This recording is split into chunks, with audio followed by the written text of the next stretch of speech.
लोकसभेच्या दुसऱ्या टप्प्यात देशातील 88 मतदारसंघात मतदान सुरू। महाराष्ट्रात बुलढाणा, अकोला, अमरावती, वर्धा, यवतमाळ, हिंगोली, नांदेड आणि परभणीमध्ये मतदार बजावतायत मतदानाचा हक्क।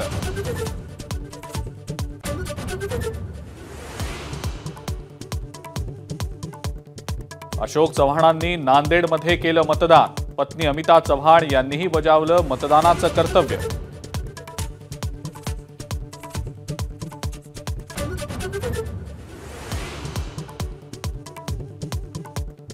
अकोल्यात प्रकाश आंबेडकर यांचं मतदान, तर महायुतीचे उमेदवार अनुप धोत्रे आणि महाविकास आघाडीच्या डॉक्टर अभय पाटलांनी देखील बजावला हक्क।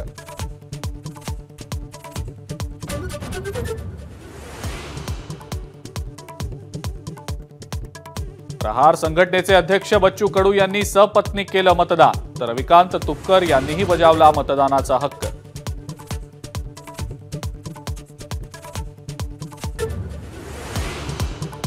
महायुतीकडनं उज्ज्वल निकम यांच्या उमेदवारीची आज घोषणा होण्याची शक्यता। उत्तर मध्य मुंबई मतदारसंघातनं निवडणूक लढवणार असल्याची माहिती। राहुल गांधींचं भवितव्य आज ईव्हीएम मशीनमध्ये कैद होणार। केरळच्या वायनाडमध्ये मतदानाला सुरुवात।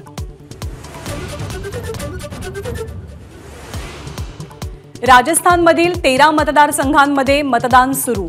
माजी मुख्यमंत्री वसुंधराराजे शिंदे यांनी बजावला हक्क। बंगळुरूमध्येही मतदान सुरू। सुधा मूर्ती, नारायण मूर्ती यांनी बजावला मतदानाचा अधिकार।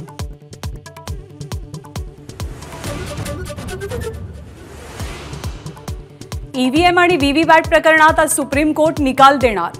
सुप्रीम कोर्टाने या प्रकरणात दाखल झालेल्या याचिकांवरचा निकाल राखून ठेवलेला।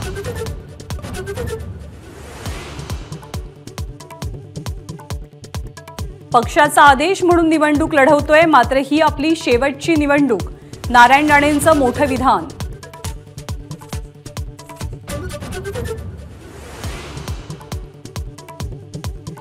उत्तर मध्य मुंबईतनं काँग्रेसच्या वर्षा गायकवाड यांना उमेदवारी, तर महायुतीकडनं अजूनही उमेदवार जाहीर नाही। एबीपी माझा, उघडा डोळे बघा नीट। एबीपी माझा, उघडा डोळे बघा नीट।